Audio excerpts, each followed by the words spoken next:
I would like to thank the three people responsible for putting tonight's webinar together: Andy Wilson, Neil Lackey, and Bart Van Andel. Neil and Bart will be back a bit later to manage the question and answer period. And Andy will be our main presenter this evening. Andy Wilson is a resident of New Hamburg and a member of the Waterloo Region Electric Vehicle Association. In 2013, he and his wife, Dorothy, decided that to reduce their carbon footprint, they should investigate electric vehicles. They ended up purchasing a hybrid electric car and then a full EV in 2018, which now has over 50,000 kilometers on it.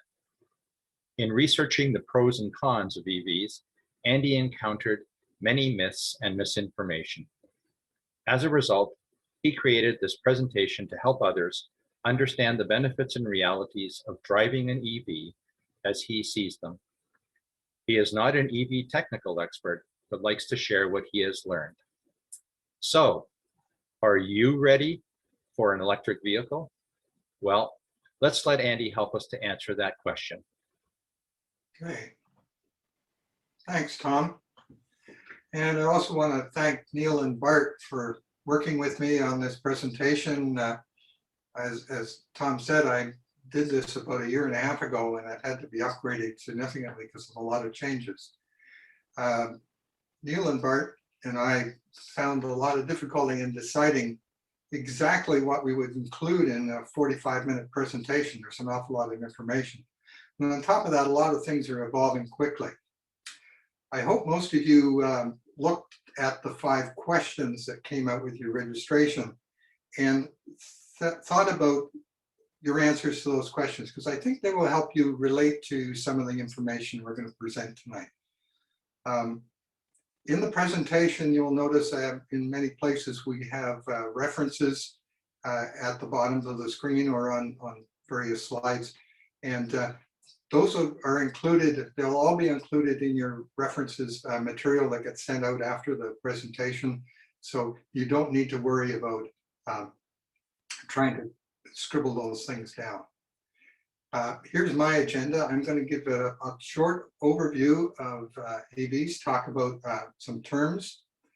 Then I'm going to talk about 4 key areas, and first being environmental considerations. Second, cost of financial considerations. Third, the travel usability. We're talking about range and whether an EV can be your primary vehicle. And cargo capacity. Some people think EVs are just little tiny cars, and I want to show you that EVs can be used and are available in everything from sports cars to trucks. Then I'm going to spend just a few minutes on some key things coming in the future that we're aware of, summarize a bit, and then on to Q&A. So let's talk about some EV terms. These are things you need to know when you're thinking about an EV, and things that we'll be talking about in the presentation. So you should just want to quickly go over those. These EV terms were in a glossary that came out with your registration package. I'm just going to review them. The 4 types of vehicles. First is the internal combustion engine vehicle, sometimes called an ICE vehicle. The hybrid electric vehicle, which is a vehicle that has a smaller battery as well as a gasoline engine. And when the vehicle is stopped or it's driving slowly on a flat surface, the vehicle just runs on electricity. The gasoline engine's not running.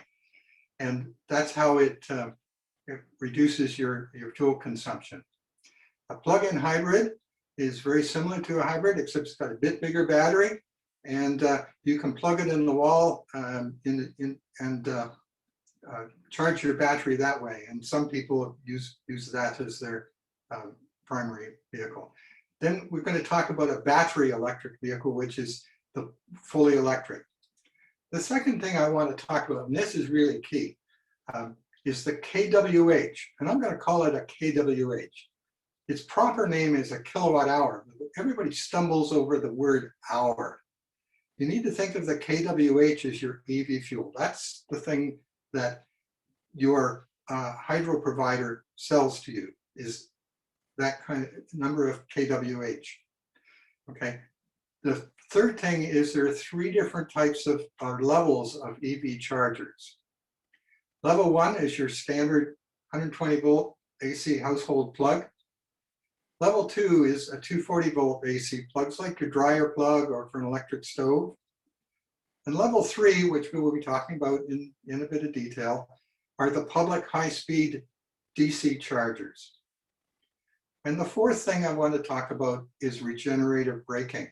You need to know that for all the 3, the hybrids, the plug-in hybrids, and the battery electric vehicles all use regenerative braking.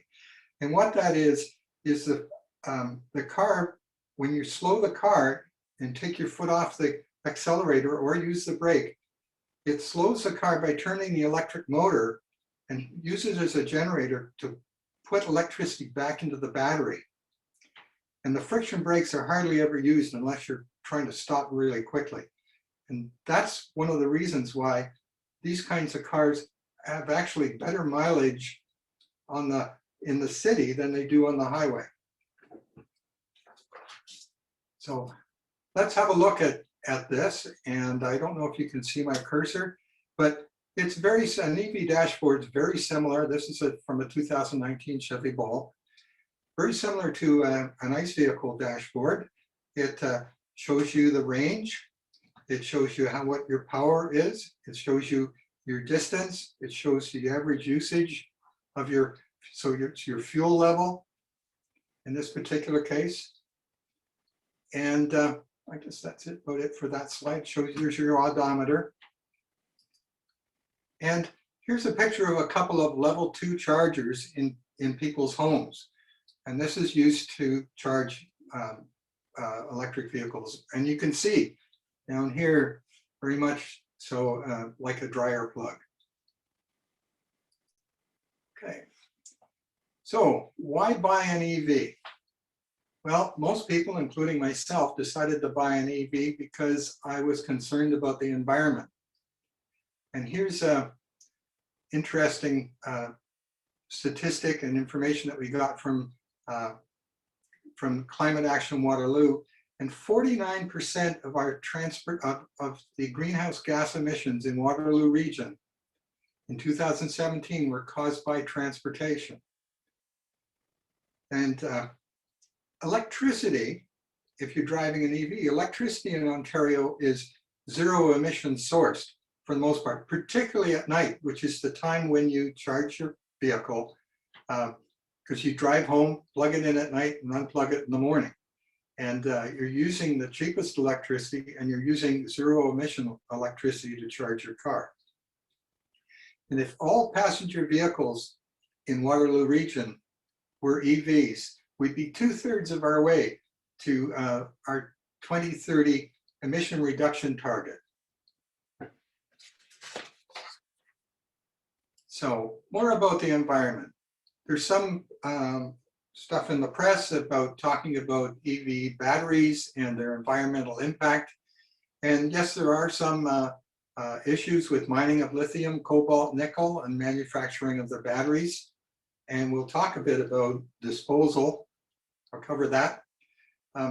Gasoline vehicles also have environmental impact issues. The drilling and fracking of oil, transportation, tankers, pipelines, disposal of used engine oil, antifreeze, and the manufacturing of the engines, radiators, exhaust systems, and so on.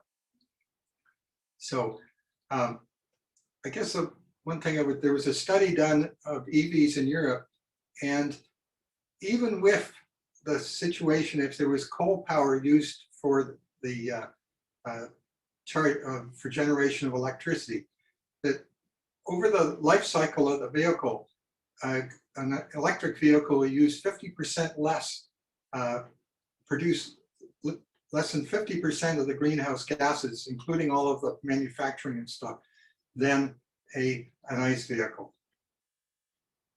And they figure that the manufacturing, the extra higher emissions during manufacturing of an EV are quickly offset within 1.5 to 2 years. Lithium. Now, if you're interested in reading something about lithium, I'll point you to National Geographic has a really good article on lithium, the February issue in 2019. And lithium, yes, is used in most of the batteries today, lithium ion batteries, but lithium is the 25th most abundant element on the planet. And the lithium ion battery uses a lithium salt, but it's only 3% of the battery. South America has the greatest reserves at the moment. Most of those are in salt flats, which, again, I'll put you back to the National Geographic article. Quebec has found reserves. And so some people say, oh, lithium's a big problem because we're captive of China. And that's not true. Lithium is available all over the world. And right now you can see the production is in Australia, Chile, Argentina, and there's some in China. Also, people are worried about the manufacturing of batteries. And yes, for a while, years ago, battery manufacturing was mostly concentrated in China, but now they're being built all over the world. And reference you to at the bottom of the screen, Tesla has a gigafactory down in Nevada, and they're building one in Berlin, Germany. So battery replacement. People worry about, I'm going to buy an EV. What am I going to do when the battery goes bad? Well, the battery is probably going to outlast the vehicle. Any electric vehicle you look at today, the warranty on the battery is usually 160,000 kilometers or 8 years. Compare that to an ICE vehicle warranty, might be 60,000 kilometers, maybe 100,000 kilometers. And manufacturers don't typically put a warranty on something which they think is going to go bad during that time frame, because then they have to pay to fix it. So the other thing about batteries with EVs is they're in cells that tend to be in modules. And when you take your car in for your annual checkup, and I say it's an annual checkup, it's not, you're not having to go in and get oil changes and stuff. If they find a failed cell module, they can replace the module. They don't have to replace the whole battery. So, and I just want to say my 2013 hybrid has over 202,000 kilometers on it, and I've had no battery problems and no noticeable degradation. Battery recycling. Well, one of the things I see often in the press is, oh, all these EV batteries are going to end up in landfill. Well, they won't. Vehicle batteries today, your standard lead acid battery used in an ICE car, don't go to landfill now. They're too toxic. And they're valuable. They've got lead in them and other things. Same thing with EV batteries. Now, Tesla has developed a closed loop recycling program. Any batteries that they have that are not performing the way they should, they take them back and recycle them to reuse all the components. Batteries are very profitable to recycle. The cobalt, the nickel, the lithium, and I think if you watch the press, you'll be seeing more and more companies getting into recycling batteries for electric vehicles. And then there's one other very interesting thing is there's a secondary market for these batteries, and often called repurposing. And that is a degraded battery that now maybe holds only 70 or 80% of its charge, and so it's no longer the weight, it becomes an issue. They can take those batteries and use them for off-the-grid storage, or used in power banks. And there's a good article on that, reference from Plug and Drive. So second thing we want to talk about is the financial consideration. First was the environmental, and that's the reason people want to buy them. The financial consideration is usually the reason that is the number one deterrent.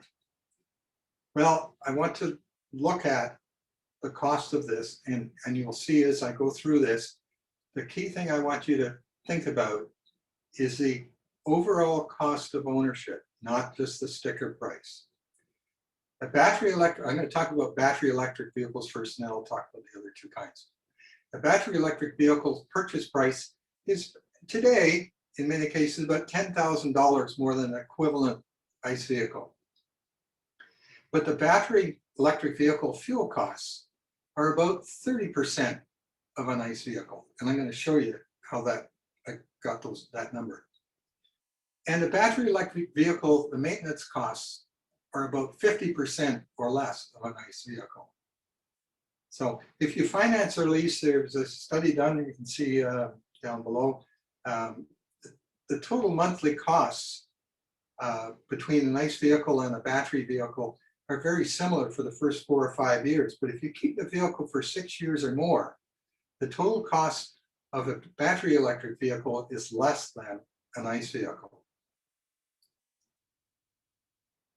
Okay, so I said the battery electric vehicle, the fuel costs are about 30% of an ICE vehicle. Okay, so let's look at a particular ICE vehicle, and let's assume that you're getting 7 liters per 100 kilometers. That'd be something like a Honda Civic or a Pontiac Vibe or something like that. And let's assume I can get gasoline for $1 a liter. Well, today I think it was $1.18 a liter or something or more. Let's assume on the low side, so it's costing you about $7 to go 100 kilometers. For a battery electric vehicle, and you can see here's a dashboard of a battery electric vehicle, and right there in the center it's saying right now it's averaging 16.2 kWh per 100 kilometers. So 16.2 kWh per 100 kilometers, and if in Kitchener-Waterloo, the hydro rate at night is 12 cents per kWh. So if I multiply 16.2 times 12 cents, it costs me $1.95 to go 100 kilometers. $1.95 is about 28% of $7. And on top of that, I'm not producing any greenhouse gases. If gasoline like it is today, about $1.20, we're down to 23%. Okay, let's talk about hybrid vehicles. Okay, a hybrid with its purchase price is similar to an ICE vehicle, typically 1,000 less to maybe 2,000 more. But the fuel costs are about 65% to 75% of an ICE vehicle. And a lot of that's to do with the regenerative braking and the fact that the engine's not running when you're going at low speeds or stopped. I know there are some ICE vehicles now whose engines shut off when they're stopped, but they don't run or stop when you're coasting or driving slowly. And basically the higher purchase price is paid back within at least 2.5 years with just in fuel savings alone. And maintenance costs are less, particularly, for example, with the brakes, because you're not using the regenerative braking, you're not using the friction brakes anymore, or as much. So we figure that the study said the carbon emissions of an HEV are about 65% of an ICE vehicle. Okay, so for a plug-in hybrid, the purchase price is more, $1,500 to maybe $5,000 more today, but the fuel costs are 35 to 45% of that. My son has a plug-in hybrid, and pre-COVID, he was putting gas in it once a month because most of his driving was around town, and he plugged it in at night, and he had enough range. The plug-in hybrid runs on just electricity until you get to some, the battery gets depleted, and then the gasoline engine kicks in. So the carbon emissions of a plug-in hybrid are about 25% of an ICE vehicle, and the higher purchase price is paid back within 1 to 4 years. Now I'm going to show you a very busy slide. This is US data, it's from Consumer Reports, and it's not trying to compare electric vehicle to electric vehicle. What it is a study they did, and as you can see over here on the left, is the lifetime cost savings of using an electric vehicle versus a comparable ICE vehicle. So, and lifetime is defined as 200,000 miles, which of course in the US. So let's take an example here. Let's say we take the Bolt and the Bolt LT compared to the best-selling in orange Civic hatchback or the top-rated Elantra GT automatic comparable to the Bolt, is saying the lifetime, if you bought a Bolt rather than one of those other two cars, you would save $6,000 or $7,000 over from the Bolt compared to the ICE vehicle. If you go up into the high-end cars, you'll see again similar kinds of savings. If you want to see the details of this, I suggest you go to the Consumer Reports website. I don't want to spend much more time on this. It's a little too busy. Okay, and one other thing about financial considerations, the cost of these vehicles are coming down. Neil did a check and went and looked at a Ford F-150 Lariat ICE vehicle, and it listed at $51,145, and a 2021 Tesla Cybertruck, fully battery, listed at $51,180. This is in Canada. And the Lariat was chosen. It has all the safety sensors and features found in the Cybertruck. So you can see that the pricing, the sticker pricing is getting comparable, not even taking into consideration your maintenance cost reductions and certainly your cheaper fuel. Okay. Third topic, the travel usability. And I'm going to go over actually 6 different things here. One term you've probably heard is range anxiety, worried about getting to the next charging. Also talking about the time required to fuel. People say, oh, how long do I have to stand around and wait for it to get charged? Availability of charging stations, cold weather, electric vehicle safety, are they safe? And what about acceleration and handling? So first, let's talk about the battery. I'm going to talk about battery electric vehicle here, the range anxiety. I mean, if you got a hybrid or a plug-in hybrid, the gas engine takes care of you. But from the 5 questions, how many days a month do you actually go more than 300 kilometers a day? Or 500 kilometers a day? So let's look at the rated range of some of the 2020 battery electric vehicles. And what we find is that median range today is now greater than 400 kilometers on the battery. Now, a few years ago, that wasn't true. It was 240 or 250. But now, today, you get over 400 kilometers. Very few people drive more than 300 or 400 kilometers a day on a consistent basis.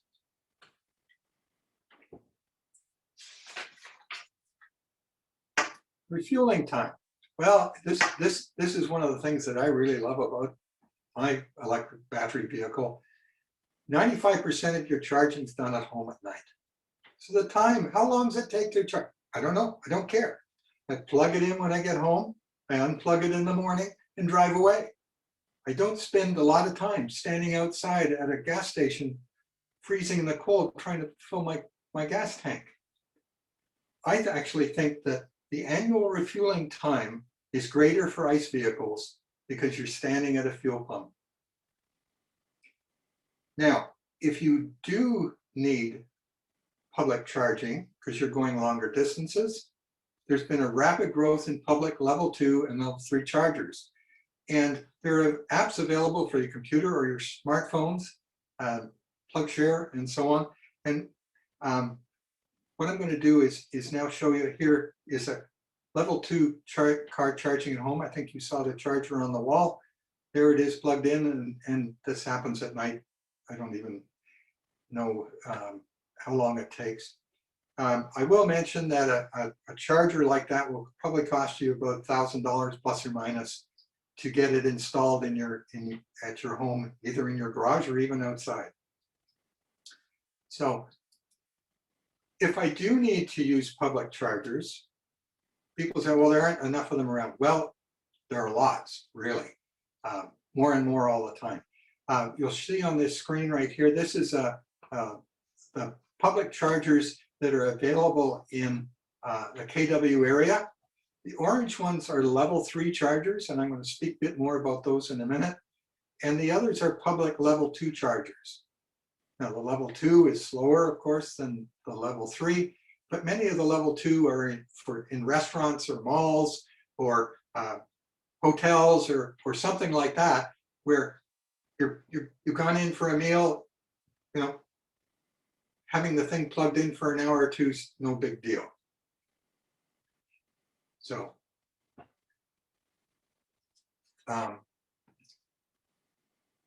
for the level 3 chargers, and I should mention this, there are actually 3 types. Tesla has their own version, and there are 2 others, mostly one's called CHAdeMO and the other's called CCS. But all the public chargers, if it's not a Tesla charger, most of them have both the CHAdeMO and CCS chargers available, so it doesn't matter which kind of vehicle you get. Also wanted to mention that this is a picture of the public chargers in KW area. I've never used a public charger in KW. I've only used them when I'm out of town somewhere and I exceeded the range of my car. I always charge at night, so I really don't even know where most of them are or ever use them. Want to drive across the country? Well, Petro-Canada, our gasoline company, has installed chargers all across North America. You can drive from coast to coast on the Trans-Canada and get your vehicle charged up at Petro-Canada. Tesla has chargers all across the country as well. There are others, companies that have level 3 chargers. Canadian Tire I've used, and several others. And I'm just going to show you a couple of pictures in a minute. Notice that you're charged by time, 33 cents a minute, basically 20 bucks an hour for the time you're plugged in. And different cars, the manufacturer decide how fast you can charge a car. So if traveling across the country is a big deal for you, you may want to look at the charge rates for your particular vehicle. So here we are. Here's a flow charger at the University of Waterloo. Here's one at Lime Ridge Mall in the south end of Hamilton that I've used. And here's a picture of a Petro-Canada charger. So I just wanted you to look at the details here. This was in 2019 in August. I put 20.44 kWh into my car, into the battery. It cost me a total of $10.76. So I got at 16.2 kWh per 100 kilometers, I got about 126 kilometers of range for $10.76. You think about it, that's pretty comparable to putting gasoline into an ICE vehicle. So public charging stations really aren't more expensive or significantly more expensive than gasoline, buying gasoline for your ICE vehicle. And okay, next one, here's a picture of some Tesla superchargers. And I will warn you, once in a while, you do see some non-EV vehicles in the charging stations. Cold weather. In winter, the range may be reduced by up to 35% for an EV. And that's because of your electric heaters. You're not using heat from the engine to heat the cabin. So you're using electric heaters for the windscreen and for, actually very nice, they have heaters for the steering wheels and seats. And a battery capacity, or batteries tend not to be as efficient in the cold weather. But as battery capacity of the new models increases, it's less of an issue. If you've got a 400-kilometer range on the battery for your vehicle and you're driving less than 200 kilometers a day, no big deal. Also, there's no fear of a frozen block or a battery too weak to start the gasoline or diesel engine. And you often notice diesel trucks don't turn off their engines because they're afraid of not being able to start their engine again. And there's a huge waste of fuel. Cold significantly also affects the range of ICE vehicles as well. With snow tires, snow and ice, it slows them down. You may not notice it quite as much. Safety considerations. Battery electric vehicles have a very low center of gravity. You can see in this picture, the batteries tend to be placed with their weight between the wheels underneath the seats. And gives you a very low center of gravity, which gives you much better road holding capability. Most EVs also have advanced collision detection avoidance test technology. And Tesla has been rated first in vehicle safety and actually autonomous capability. Okay, acceleration and handling. I want to ask you a question. What's the world's first fastest 0 to 100 kilometer per hour or 60 miles an hour production car? Any idea? Well, it's the Tesla Model S. It can go from 0 to 60 miles an hour in 2.28 seconds. That's faster than a Lamborghini, a Chevy Corvette, a Porsche. Even the Tesla Model 3 has 0 to 60 in 3.0 seconds. Honda NSX, that's another sports car, it's also 3 seconds. Why? Why is that the case? Well, it's because an electric engine gives you instant response compared to a gasoline vehicle. An electric vehicle, I'm going to use the term torque, which is rotational force to turn the wheels, is highest when the car is at stop for an electric vehicle. And then as you get going faster, the torque goes down, but it doesn't matter. And that's the reason why an electric vehicle doesn't have a whole lot of multiple gears. With a gasoline engine, the torque's highest usually in a band somewhere around 2,000, 3,000 rotations per minute, RPM. And hence you need to change through multiple gears. You don't need any multiple gears in an EV. EVs are fun to drive. My one son, he got to test drive a Model 3, a Tesla Model 3, and from a friend who bought it. And when he talked to his friend, why did you get this car? He said, the guy says, I bought it because it's fast. EVs are fun to drive. Let's talk now about cargo usability, cargo considerations. There are EVs, all different kinds of EVs now available. There used to be very few models, but now they're bigger, they're different kinds. My one son has a Kia Niro. It's the plug-in hybrid I was talking about. And the key to him was it has 53 cubic feet of space, but the key was he could put in his racing bikes standing up in the back of that vehicle. There is a plug-in hybrid Chrysler Pacifica van. The Tesla Model Y has come out, and the Model X are SUV styles. We showed you the Ford F-150 and Tesla Cybertrucks. And now there are more and more semi-trucks, delivery trucks, school buses. I'm going to show you a few pictures. Even motorcycles. Harley Davidson's produced an electric motorbike called the Livewire.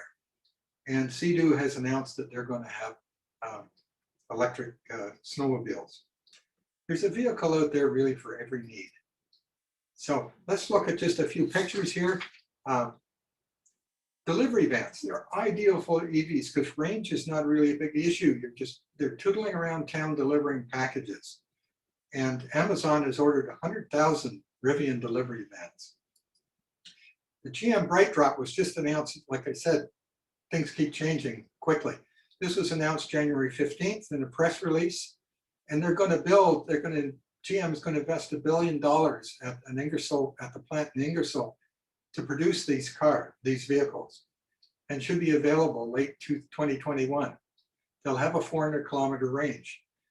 Ford has an E-Transit van with a 230-kilometer range and priced at $45,000 and should be available in late 2021.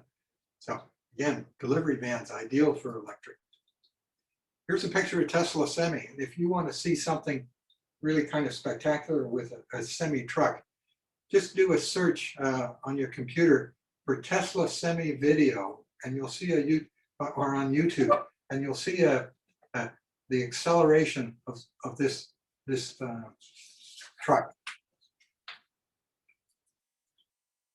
This is actually a fellow from the electric vehicle, Kitchener-Waterloo Region Electric Vehicle Association took this picture. Here's an electric Boyago school bus, and that was in 2019. And you've probably seen in the news that the TTC is in evaluating 4 manufacturers of electric buses, and there's already 59 in service. And their plan is to switch over to electric buses. Yes, they are more expensive purchase cost, but the TTC has done its study and evaluation. And even though they're a little more expensive, because of the cost savings, they're overall cheaper to run than their old diesel or gasoline vehicles. So I just hopefully I showed you there's a type and size for everyone's needs, particularly now in 2021, as more and more vehicles are being available. So now I covered those sort of 4 main topics. Let's talk about the future. I'm going to talk about government first, but then I'm going to talk about EVs replacing, that's about EVs replacing ICE vehicles. I'm going to talk just something about electric air travel. Really? Okay. New battery technology and wireless charging. So what we're seeing here is it's various countries, the governments are saying they want the share of electric vehicles for new car sales to be 100% in Norway by 2025, Netherlands by about 2030, the UK by 2035, France by 2040, Canada has also said 2040, Germany by 2050. Government is realizing they really need to be moving to electric, and they're putting in incentives and planning to ban sale of fossil fuel, new fossil fuel vehicles. And in Europe, they already have a lot of tax incentives and fees to get people to move and buy electric vehicles. So what about the manufacturers? Well, Peugeot said they're going to electrify their entire fleet by 2023. The Jaguar Land Rover 2029. Ford F-150 trucks, you've probably seen something in the news about that. And Ford is investing about $5.5 billion in EVs. VW Group, they're at $84 billion. GM is committed to an all-electric future. And you may have seen in the paper recently that the Chevy Bolt and the Bolt EUV announcement, the prices are coming down and the number of features and so on are going up. It's quite amazing that what's happening now. And even Maserati is going to electrify its entire lineup in 5 years. Electric flights.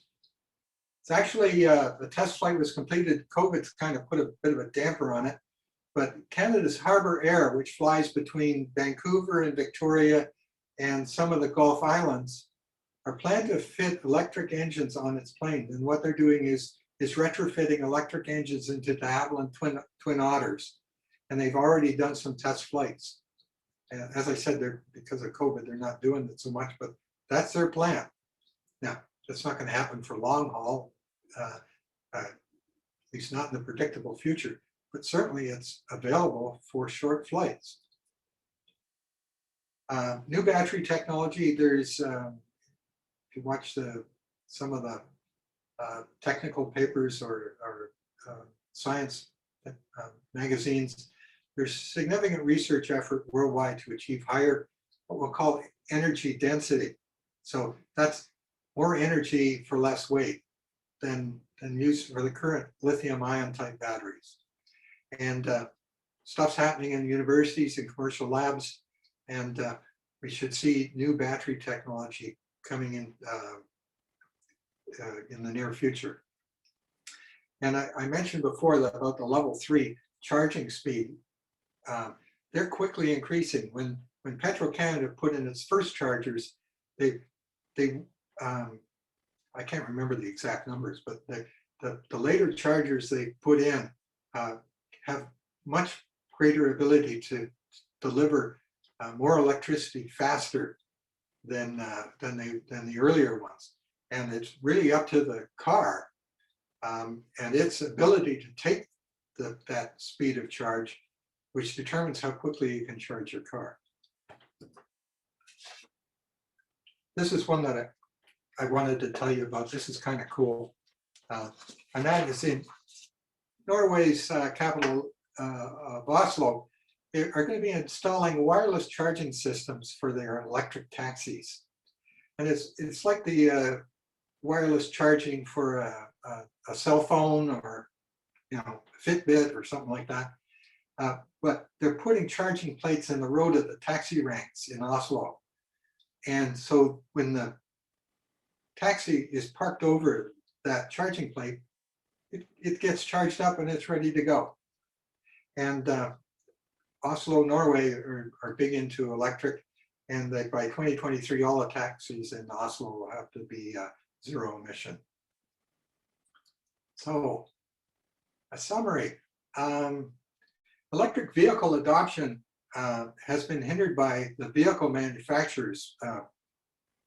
For one, we're slow in transitioning, particularly in North America. But that is quickly changing. You can see by the announcements by GM and Ford and Chrysler, they're investing huge amounts of money. They know that we're going to be converting over to electric vehicles. Also, another hindrance has been the unfamiliarity of consumers. People just don't understand what they're all about. And I didn't when I first started at this. And hopefully this presentation is giving you enough extra information that you can understand and feel much more comfortable with the idea of getting an electric vehicle. And of course, oil companies, they don't want to lose the consumption of gasoline, so they have advertising and lobbying. I think we're really on, with all the announcement stuff, we're on the cusp or a tipping point for mainstream adoption of electric vehicles.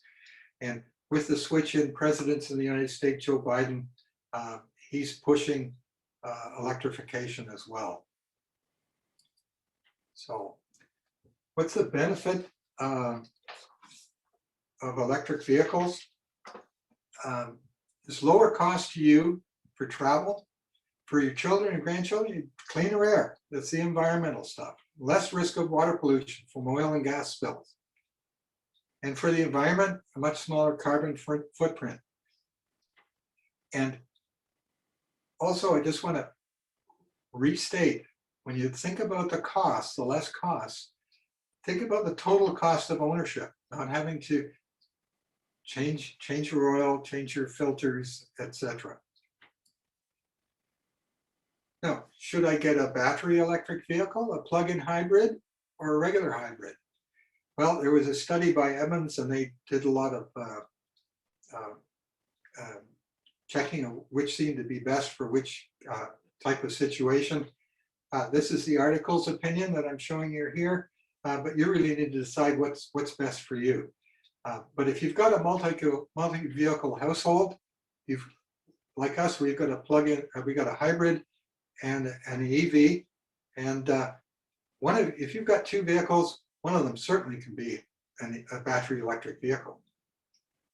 And we use our battery vehicle for 95% of our driving. In fact, most of the time we hardly ever use the hybrid anymore, other than when my wife needs to go somewhere and I need to go somewhere else, and that's what we have it for.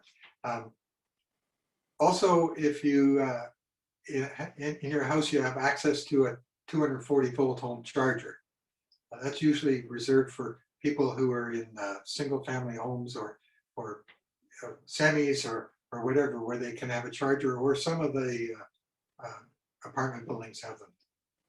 Plug-in hybrids are best for a single vehicle household that don't want to be limited by range considerations, particularly somebody who drives to a cottage that is way off the grid somewhere in northern Quebec or something. And the hybrids are best for multi-unit residential buildings, apartment dwellers who don't have access to a charger. And they're eco-conscious and they're on a budget at the moment. But an HEV is still better than an ICE vehicle. So let's go back to the summary, the 5 questions. I review that. If the number of vehicles in your household is greater than 1, at least one can be an EV, maybe even a BEV. If your number of kilometers per day, even if you've got just one vehicle, is less than 500, there's an EV out there to do it without you needing public charging. And if once or twice a year you do a cross-country drive, there are public chargers available. If the number of days per month where you go more than 300 kilometers is less than 3, maybe even an older used EV could be an option, one that has a range of only 200 or 240 kilometers. If you're like me, the main thing you do is drive in from New Hamburg into Waterloo and back even twice a day. Easily do that in 150, 160 kilometers. So you don't need a range. And a used EV, just mentioned that Plug and Drive actually has a $1,000 incentive for you to buy a used one. And certainly if you keep a vehicle for 5 years or more, there's a substantial financial benefit of using an EV. So I want to give you 4 key takeaways here. There is a battery or an electric vehicle version that will work for you. And when you're buying a new vehicle, this is the one thing I think I've said it several times. Be sure when you're buying a new vehicle, evaluate using the total cost of ownership. Just don't look at the sticker price and, oh, that's too expensive. The third thing is approximately 50% of oil production is used for ICE vehicles at the moment, or gasoline engines. And to reduce the effects of climate change, I think oil should stay on the ground. And that's one reason I think people should be switching to EVs as much as possible. And the other one, it's not only less cost, you spend less time refueling. You have less impact on the environment. What's not to like? If you're still unsure, well, I'll just say you don't have to sacrifice anything when you go to an EV. And if you're unsure, drive one. Time for questions. Back to you, Tom. Okay, Andy. Great. Thank you very much for that presentation. And I'm going to ask Neil and Bart, when they have a moment, to join us. Neil and Bart have been working in the background with the Q&A section, and I noticed that there have been quite a few questions coming up. So it looks like you guys have been busy working through those. Before we get started, I just wanted to mention that Neil and Bart are also both owners of EV vehicles. Neil has a Chevy Bolt, an all-electric vehicle, and Bart has a Prius Prime plug-in hybrid electric vehicle. So at this point, we're going to start into the Q&A session. Looks like we're right on time. We're going to go, if there are enough questions, we'll go to 8:45, and if it ends up that there are a few questions even more than that we can go a little bit longer, we will probably go a little bit longer too. So without further delay, I'm going to turn it over to Neil, and he's going to start us into the Q&A. Thanks, Tom, and thank you, Andy. Good presentation. And I'm going to, in the Q&A, if people have checked on the little thumb, that has given is the question up in our value. So to answer it for everybody. The first one, the one that's most often checked was, when's a good time to buy an EV? Is a good wait for more companies to get into it? And I think, Andy, you dealt with that in a way. There are lots of options for you right now. And if you get in now, then you get into putting that benefit into the environment right away and reducing your overall cost of the vehicle. There are incentives right now from the government, federal incentive of $5,000 for electric, up to $5,000, depending on the kind of electric vehicle you get. So, and even the answers provided by participants, sooner the better, no better time than now, many good options for EVs right now, and one promotion of Tesla. So, and now is a good time. There are more models coming online all the time. So, Bart, do you want to take the next question? Road trips. So, sorry, what exactly is the question? I do a lot of road trips in Canada and the US. Would I be better to rent a gas run vehicle for those trips and own an electric car for local use? Or would a hybrid be a better option?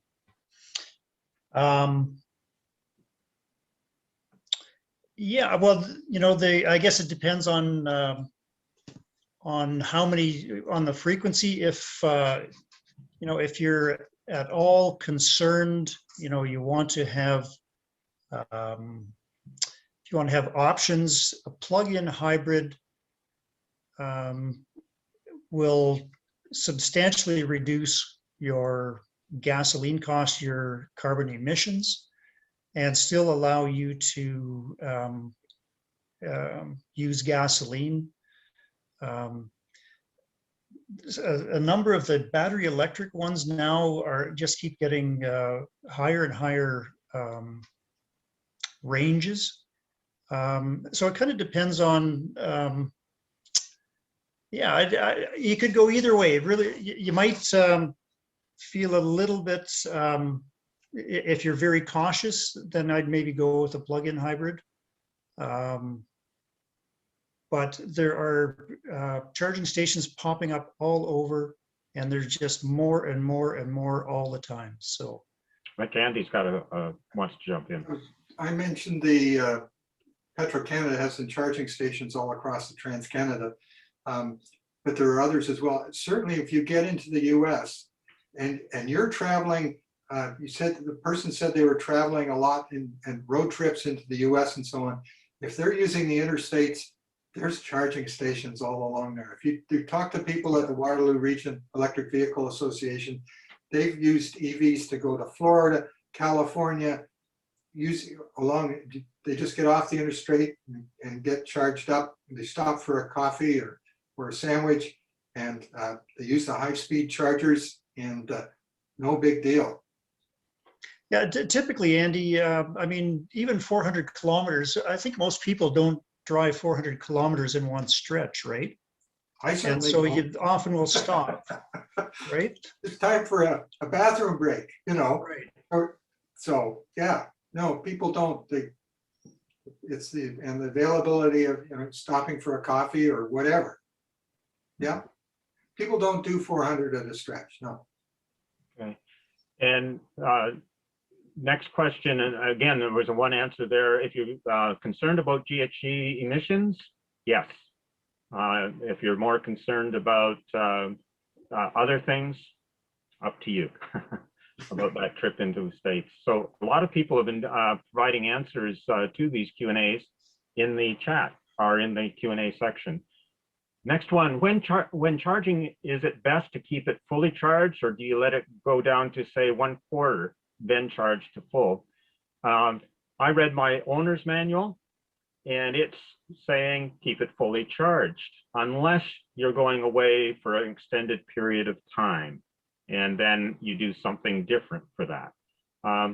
Andy or Bart, do you have something to contribute on that? When charging, is it best to keep it fully charged, or do you let it go down to say 1/4 and then charge to full? Andy. For around home, I just charge it up fully, and I plug it in and just let it fully charge.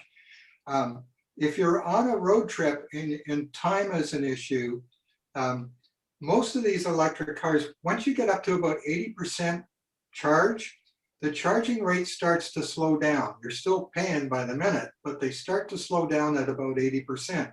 So the folks that I've talked to who have done trips across the US and across Canada and so on, they tend to stop at a charging station and charge it up to about 80%, and then they stop, and then they stop again at the next charging station, and they let it go down to about 25%, or it just depends where they find the charging stations using one of the apps.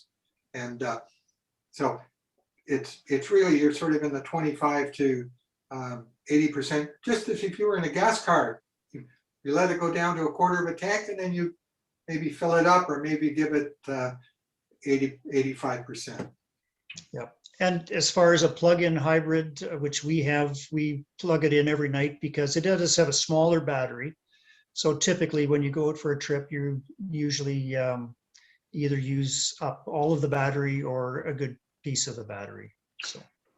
And I notice in the winter time, it's important to keep it plugged in because the battery cycles at night just to do some stuff, whatever that is. So, and again, some answers, 25% is the most common answer, and up to 70 to 80% is the most common answer provided in the chat, in the Q&As. And what's the typical percentage loss to battery life in summer and winter? I think you covered that, Andy, and it can be as much as 30% loss in the winter time. And the best kind of time for, even for a battery rated around 300 or 400, 380 to 400 kilometers, it's often well over 400 kilometers in the summertime. Yeah, so there's not much loss in the summer, is there? No, it's actually a gain, yeah. Yeah. A gain, yeah. Okay. And the next one is, how committed is the federal government to build an extensive infrastructure of charging stations across the country? Have either of you talked to your MPs? I don't know how. I do know that they're trying to incentivize and do that, but I think the chargers are going to be there if the people need them. But my understanding is they are trying to promote that. But you got Petro-Canada and Canadian Tire doing it themselves. So yeah, and certainly Tesla has gone coast to coast. Yeah. Okay. So this one, gas prices contain so many taxes. Will some or all of these taxes somehow be applied to EV charging? Or how will governments deal with this? Don't have an answer to that one. Good question. No, that's a good question. Governments haven't figured that out yet, is my guess. I know I'm paying HST on my electricity to the house, so governments are taxing in that way at this point. I don't know. That's a good one. Keep on your MPPs and MPs for that one. And given the current federal Liberal government's apparent interest in climate change, do you think there'll be more incentives available soon to encourage purchase of EVs?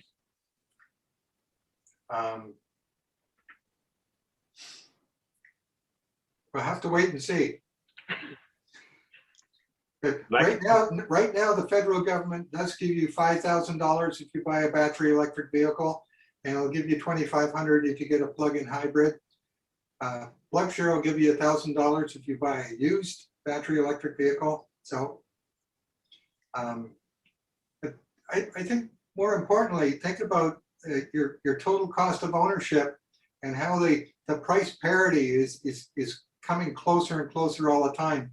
If you really do an assessment of the total cost of ownership over 5 years, which is what people typically keep a car, you really don't need the incentive. You're already saving money.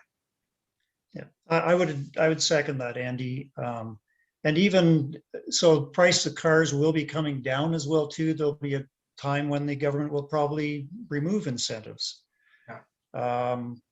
And, as far as when to buy one as well too, computers, if you've been waiting for the ultimate computer and haven't bought one yet, you would be in the minority. So they're changing.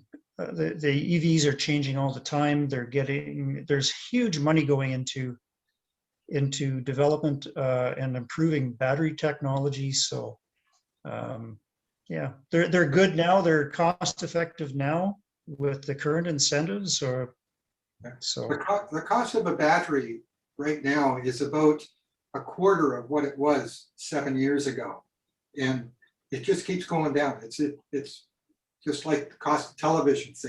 Half goes down.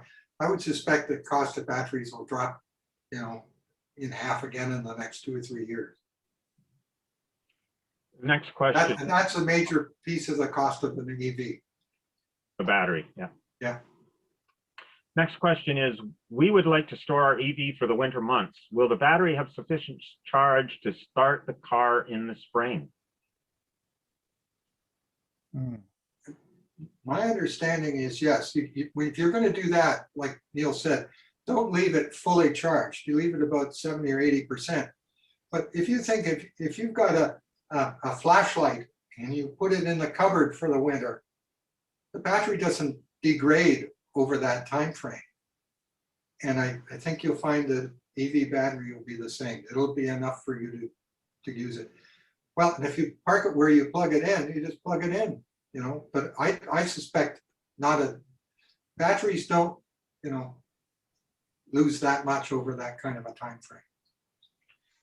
I agree, Andy. I think the car would have charge in it. It may lose a little bit of a percentage of the total charge. We went from 2 ICE cars to 1 battery electric vehicle. We drive it year round, and I see no reason not to drive. In fact, you get less snow accumulation underneath the car because of that smooth under part of the car that's all covered, holding that battery, the battery cover. So there's not as much buildup of snow underneath the car. No place for it to hang on to. Yeah, but to answer the question, why store it over the winter? Use it. Yeah. Okay, the next question, and there are a number of these questions, so we'll just answer it once. How full should you charge your battery on a regular basis? Andy, you charge yours to 100%. In the wintertime, I charge mine to 100% and I leave it plugged in. And in the summertime, I am less likely to plug it in unless it gets really hot. And that's what it says in the owner's manual that I have. And it may be different for your particular vehicle. Read your owner's manual. You have to become a little bit more aware of the battery and what it needs. But on top of that, it depends how much driving you're doing. If you're only going 50 kilometers a day into work and back, then maybe you need to charge it once a week. It's the same thing. How often do you go to a gas station? Well, it depends how far you're driving and how much of your fuel you're consuming. It's really what it boils down to. Yeah.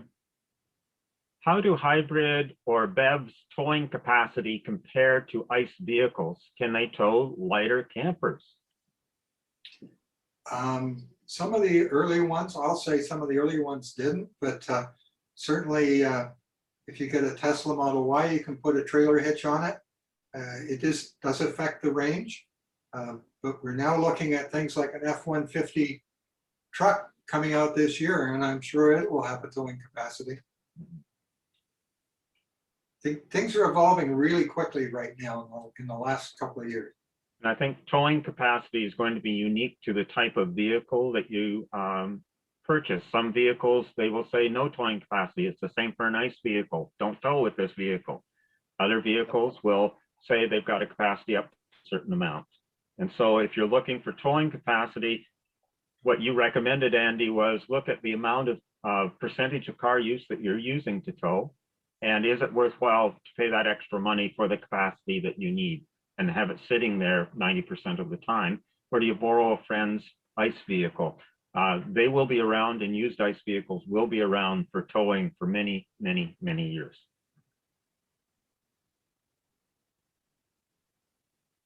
Okay, my screen has frozen. Okay, there it goes. Good. Do you have to change mechanics to one who services EVs or hybrids? Yes, you have to use somebody who's accredited for repairing electric vehicles. Right now, that's mostly with the manufacturers' dealerships. Now, keep in mind that you have to go to there's a lot less maintenance. What's your maintenance schedule, Andy, Neil? I actually go more frequently than the maintenance schedule requires, once a year. Yeah. The first real maintenance was at 160,000 kilometers. I have just around 50,000 on it now, and I've been in 3 times. Only because I wanted to go in and just have them check it over and pay the $50 or $60 for that check. Right.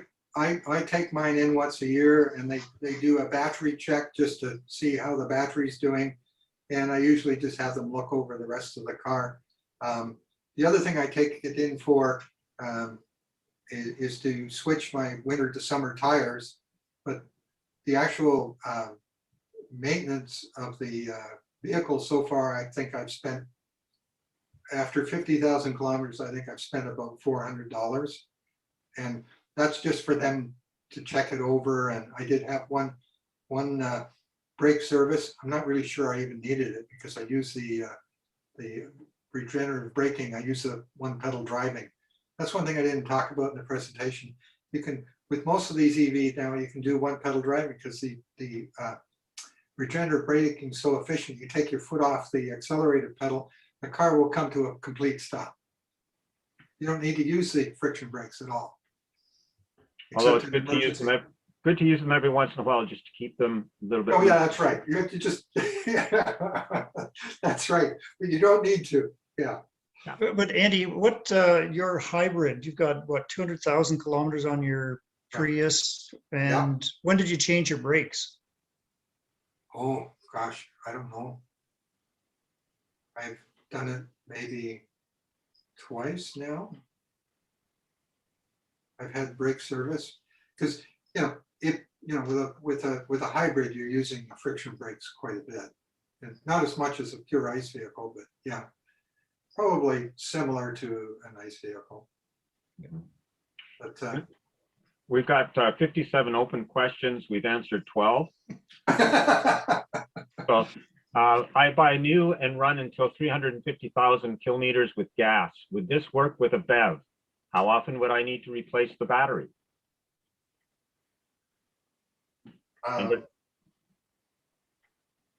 The lifetime of a car is around 300 and what did I figure that out? 340 some odd kilometers, 40,000.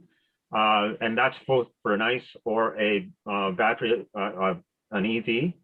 And how often would you need to replace the engine in a ICE vehicle? How often would you need to replace the gas tank in an ICE vehicle? We found our ICE vehicles, the gas tanks went somewhere around the 220,000 mark, or we had a leak that we had to repair in a couple of ICE vehicles we had. So I don't know about replacing the battery. They're finding the degradation of the battery over the lifetime of the car is much less than expected. And most battery electric vehicles, the battery is guaranteed for 8 years for 160,000 kilometers. So. Yeah, well, I think we had one attendee write in that they have 200,000 on a Tesla, and I think their battery degradation is 8%. Mm-hmm. Yeah. So. No replacement of the battery over the lifetime of the vehicle in that situation. And the other thing that's happening too is just like with ICE vehicles, the more vehicles there are, the more prevalent batteries are and so on. You'll have people that will repair the batteries. The batteries are made up of individual cells, kind of like flashlight batteries, a little bigger than that, but a whole lot of those. And typically when a battery goes, it's a number of cells within the big battery case. And there will be people that that will take those apart and replace those individual cells. and repair that battery as opposed to replace the whole thing.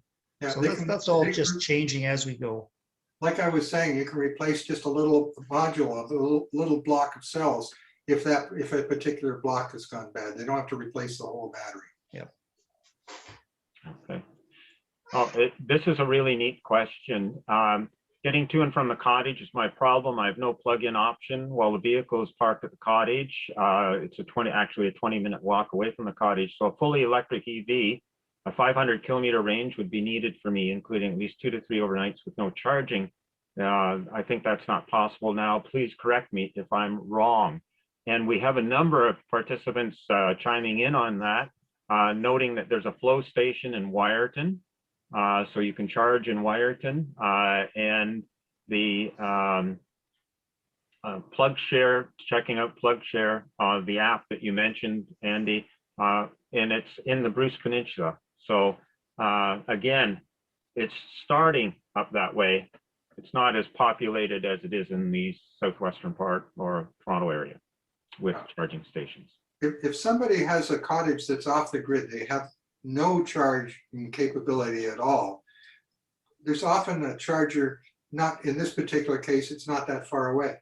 But if you park your car and you don't need a level 2 charger at the cottage, because if you drive to the cottage and park your car, you can plug it in and just trickle charge it using a level 1 charger if you've got any kind of electricity in the cottage, and you can charge the car using that, because you're letting it sit there for several days. Yeah. Well, and you can also charge it. I mean, if you're going to drive 500 kilometers straight to the cottage, chances are you're going to stop somewhere in between, and you can also top it up, and it won't be empty by the time you get to the cottage as well too, and probably have enough to come back out again. Or you can get a plug-in hybrid as well too, and that solves that too. Is there a used market for EVs, or do owners love them too much? Yes, there's a used market, and if you do plug and drive, you can actually get up to $1,000 towards your used EV as a rebate from plug and drive, and that's in our listed in our resource sheet. Yeah, Auto Trader lists used EVs as well too, and yeah. Okay. What's the cost of auto for an EV in comparison to an ICE vehicle? Are there any discounts?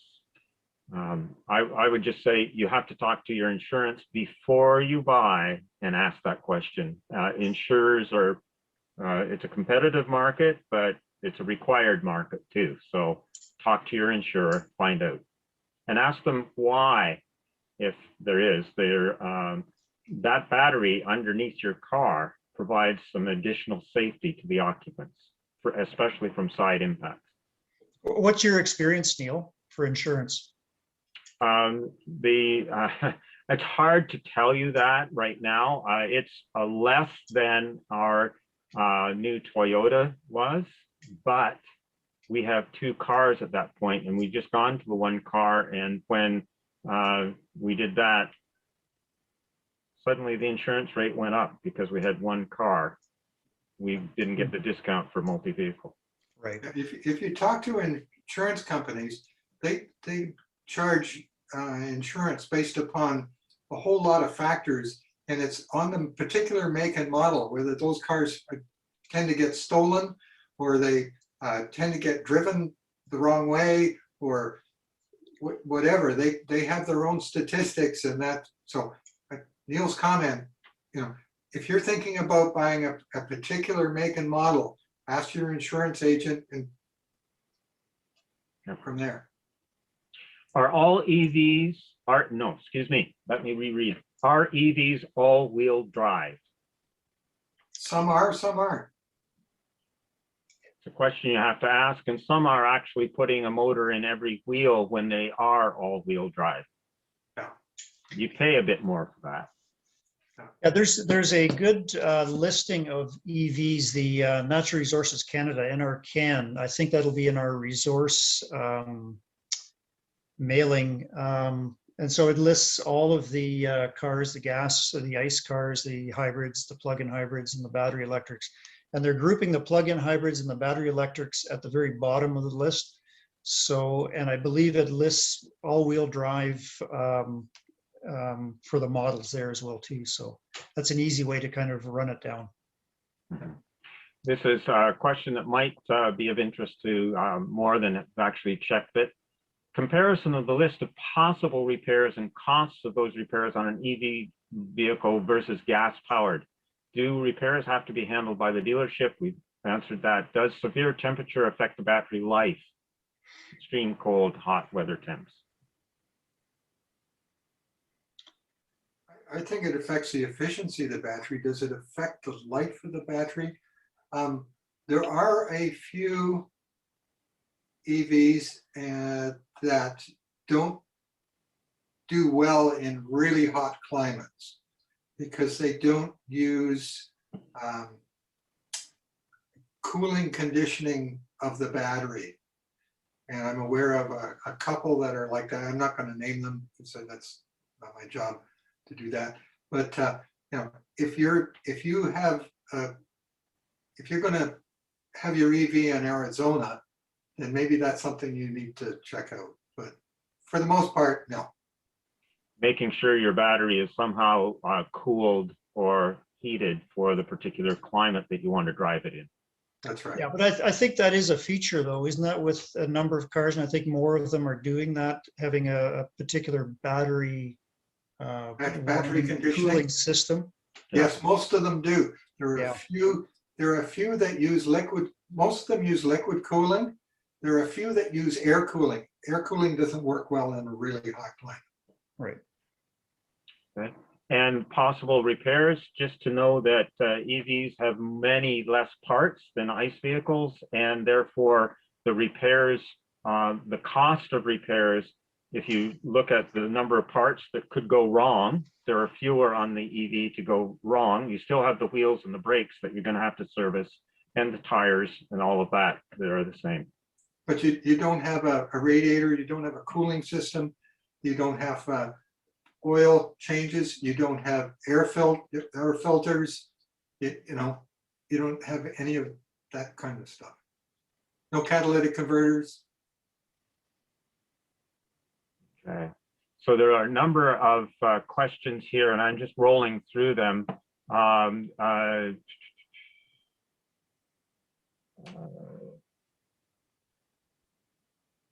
Okay, there are a number of times that this question is repeated. And do the household EV charging stations have to be installed inside a garage?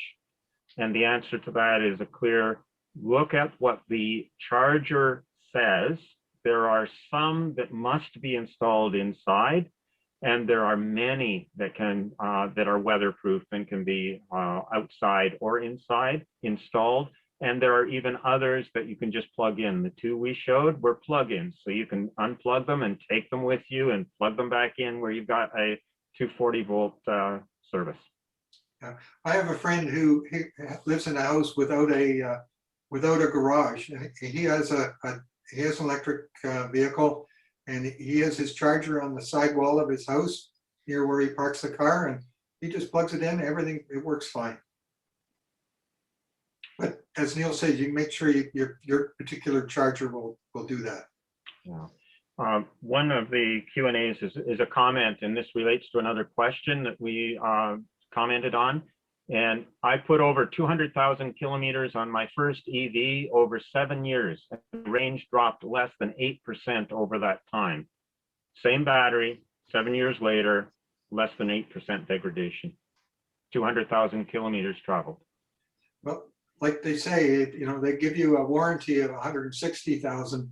They're not expecting to have to spend money fixing it if they're going to give you a warranty that long. Okay. I've seen charge stations, but only one plug with car already using it. Then what do you do? Sometimes you have to wait. Sometimes you can go to you will find there's another charger not too far away. And if they're used at the moment, used properly by the EV people, you not only does the app tell you where the chargers are, whether they're in use at the moment. Yeah, so those apps I think you can have on your smartphone, but I think a lot of the cars now have that on their screen right in the car where you can access that in the car, right? That's right. Yeah. Yeah. And there are a number of them, as the fellow or person said, that they only have one charger, but I think you'll find more and more, there's at least 2 or 3. And if you're dealing with Tesla, they have banks of 10 or 12, you know, so more and more charging places are having multiple chargers. I've never had to wait. Okay, here's a question that maybe several people are thinking about. They haven't clicked the little thumbs. Compare the carbon footprint of replacing an ICE vehicle, which still has several years possible use, with a battery electric vehicle. Or should we wait till the ICE vehicle is done? Well, it depends on whether you're going to scrap the ICE vehicle. You're probably going to sell it, so somebody else will use it. People trade in their vehicles all the time. That's a personal economic decision, I think. Yeah. It's a decision that the person will have to answer for themselves. And again, balancing the environmental impact, that ICE vehicle may be driven by somebody else, but you would be driving a vehicle that has within the very few years is outweighing the environmental impact of the equivalent ICE vehicle.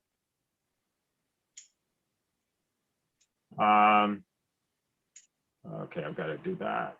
And here we go. Okay, the politicians are getting a lot. We should have had a politician as a guest here. Being that EV sales will increase rapidly and our premier has killed solar projects and therefore set us up for stressing the hydro supply system, shouldn't we also be promoting solar panel roofs? Yep. Yep. Yep. Now, but currently, so most people are going to charge their EV at night.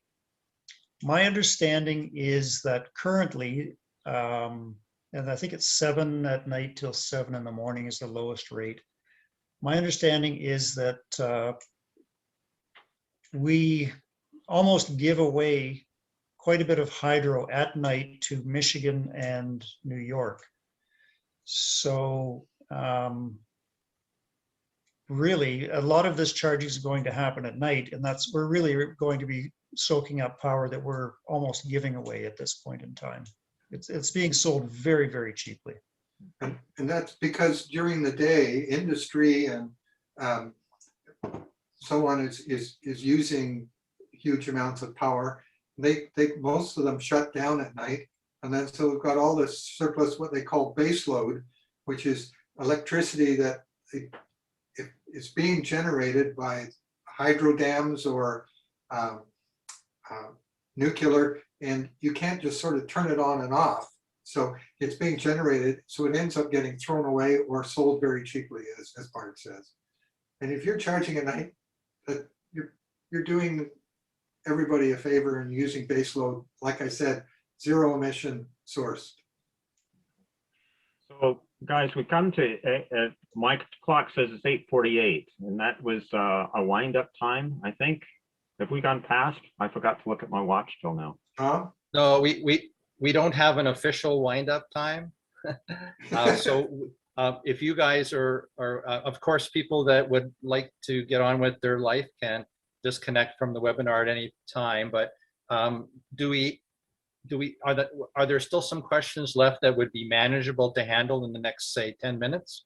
Now we've answered 28. There are 46 open ones. Okay. Is there a possibility to do a rapid fire kind of question thing for the answer for the next 10 minutes? Sure. If you guys are willing to stay with it. Sure. Yeah. Okay. Okay, I'm just going to run down these quickly. Could solar panels be built into the EV? The answer is yes. Tesla does it on their big semis, but a little car, the roof isn't big enough to do much of a trickle charge with the sun unless it's parked out in a very sunny area for many hours. Insignificant power getting to the battery. I've seen some experimental ones. It'll help, but it's certainly not going to do the whole job. Right. Toyota used to have one on their Prius plug-in where you could get a solar panels on the roof, and they used it for cooling the car in a hot climate, but they discontinued that because nobody would pay for it. So. Yeah. How long does it take to charge at a public charger at level 3? Depends on how down your battery is. A lower battery charges faster up until, as Andy said, 80%. And once you get over, depending on your car and how much power it lets in, it can take longer or shorter. That's a really good question to ask your salesperson. How much power does this battery let be delivered to it? And listen carefully to that. There are cars that can take well over 50 kilowatts, and there are cars that can't take that much.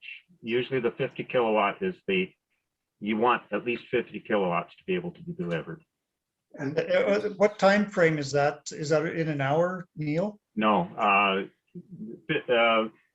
depending on the car, the time frame, usually you'll be knocked off of many of the commercial stations after 45 to 50 minutes. but it as Neil says, it depends on how fast that car can charge. Some of them can charge at even 100 kilowatts. So you can get 100 kilowatts in an hour, and that can give you 200 or 300 kilometers of range. For Teslas typically charge in about 30 minutes. You can do almost a full charge because their superchargers are very high speed. And the 50 kilowatts is about 80% charge, so that you would be at 0 to get that in an hour. Yeah. Just okay. How many years will it be till an EV sticker price actually less than a similarly equipped ICE? I don't know. No. That's coming. Yeah. Um, But again, think about the total cost of ownership. Just don't think about the sticker price. yeah. Insurance rates. Is there an EV I can tow behind my motorhome?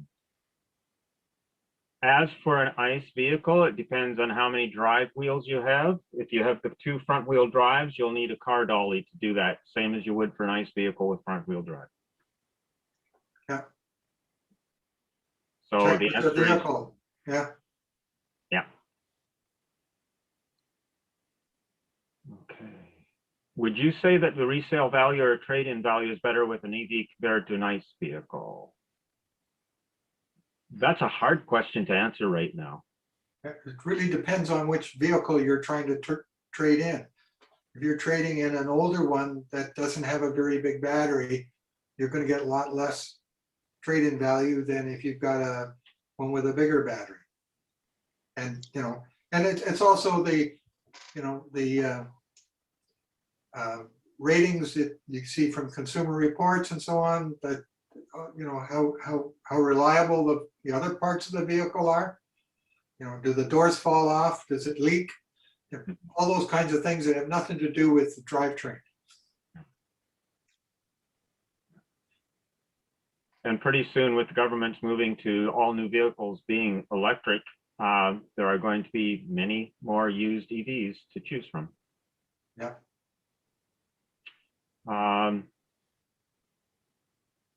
Okay. What happens if my battery needs to be replaced? That's a good question for your dealer. Yeah. Yeah, well, certainly, I mean, the warranties are what, 8 years, 160,000 kilometers. And yeah, I mean, if you're buying a new one now, 8 years down the road, I'm sure there are going to be third-party repair places to sell your rebuilt batteries or to rebuild yours or repair yours. But right now it would be the dealer, I would imagine. Yeah. And as we were talking, they just take out the cells that are bad and put new ones in. And maybe it takes a bit of time.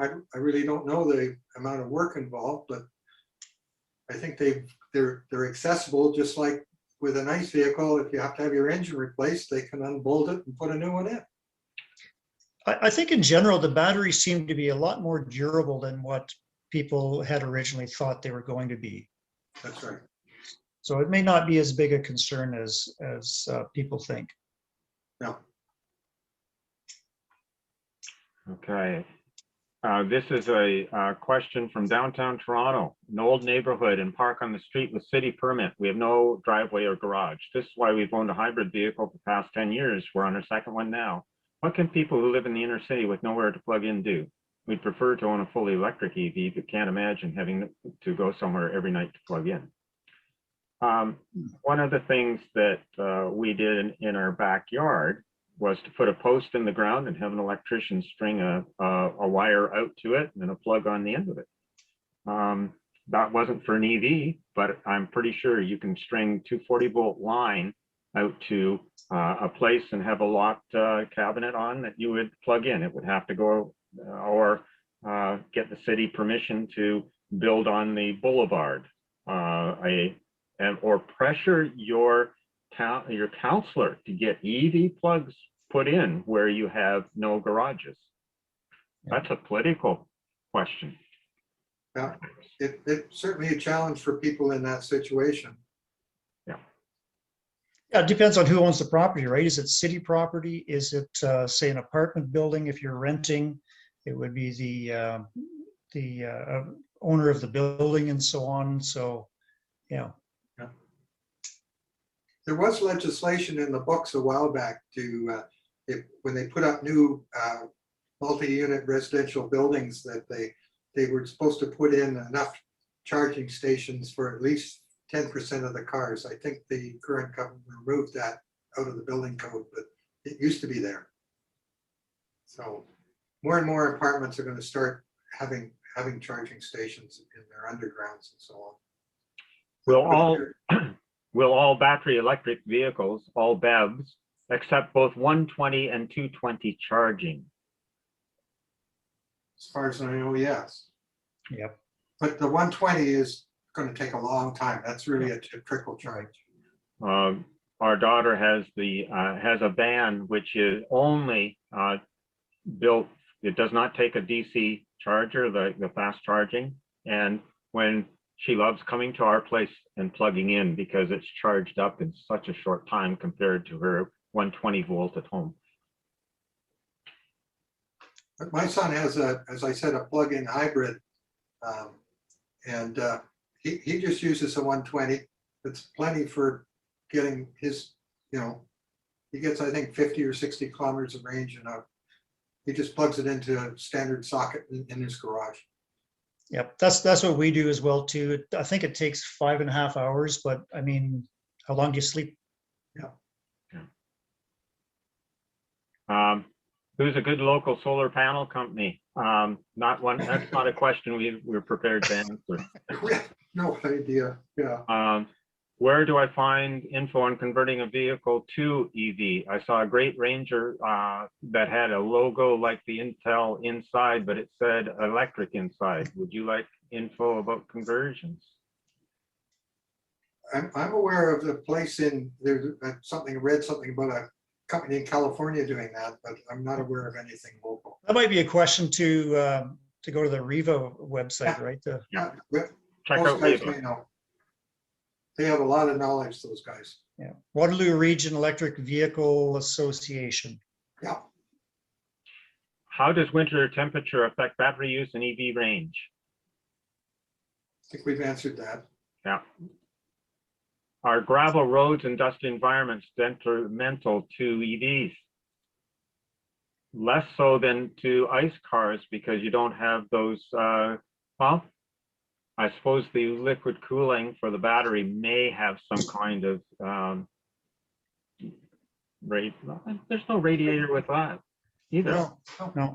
And the main thing is with an ICE vehicle, you're having to take oxygen in to burn, and dust and stuff becomes a problem. That's why you need to filter it all. Yeah. But maybe you're not doing that. Right.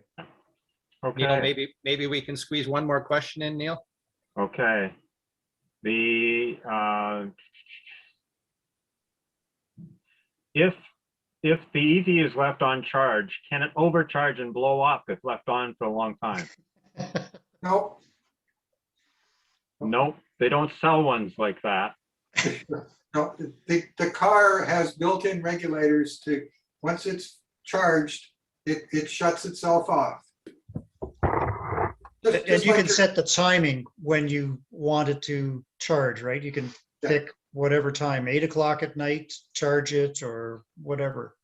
But once it's full, it stops charging, just like your cell phone does.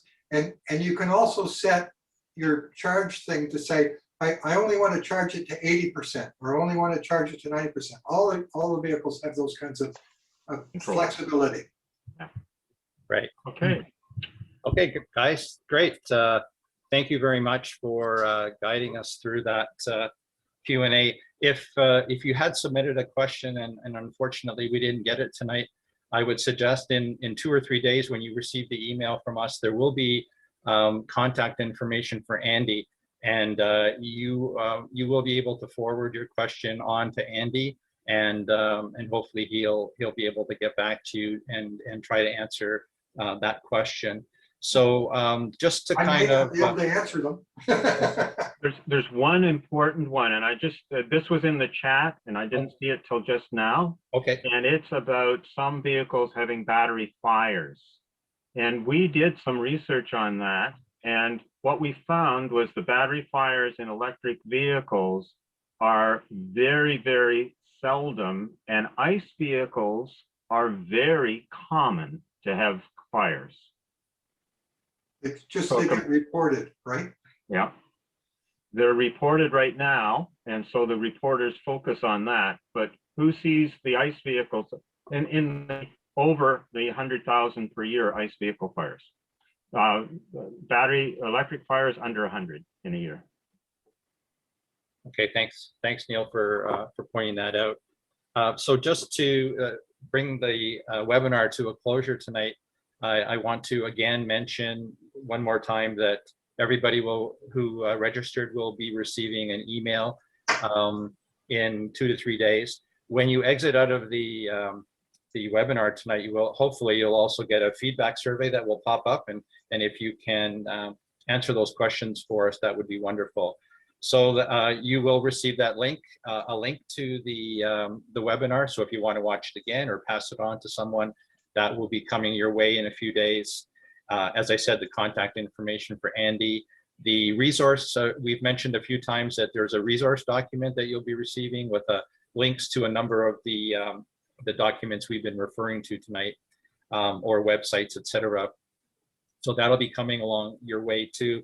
If you don't get a chance to complete the feedback survey tonight, we'll give you another link to please to do it when you have time to complete it. We mentioned earlier that we are going to provide some information also for specific actions you can take in Waterloo region to support the Indigenous members of our community, if you would like to do that. And finally, you'll get some information about our next EcoBoosters event, which will be a family event called Let's Talk About Plastics. So I want to just close the evening by once again saying thank you to Andy, to Neil, and to Bart for taking the time to put together this excellent presentation tonight. I hope that everyone learned something. I certainly learned a lot of things, and it's helped me to be able to make that answer that question. Are you ready for an EV? I think I am. I probably was before too, but I had some questions, and I think they've all been answered tonight. So thanks, guys, for all of your help in putting this together. Thanks to other members of Myth Valley EcoBoosters who also helped.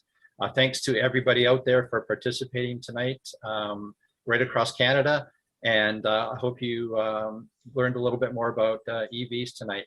So thanks, everyone. And I know you don't have to drive home in the snow tonight, so I don't have to say drive safely, but enjoy the rest of your evening. Thanks, guys.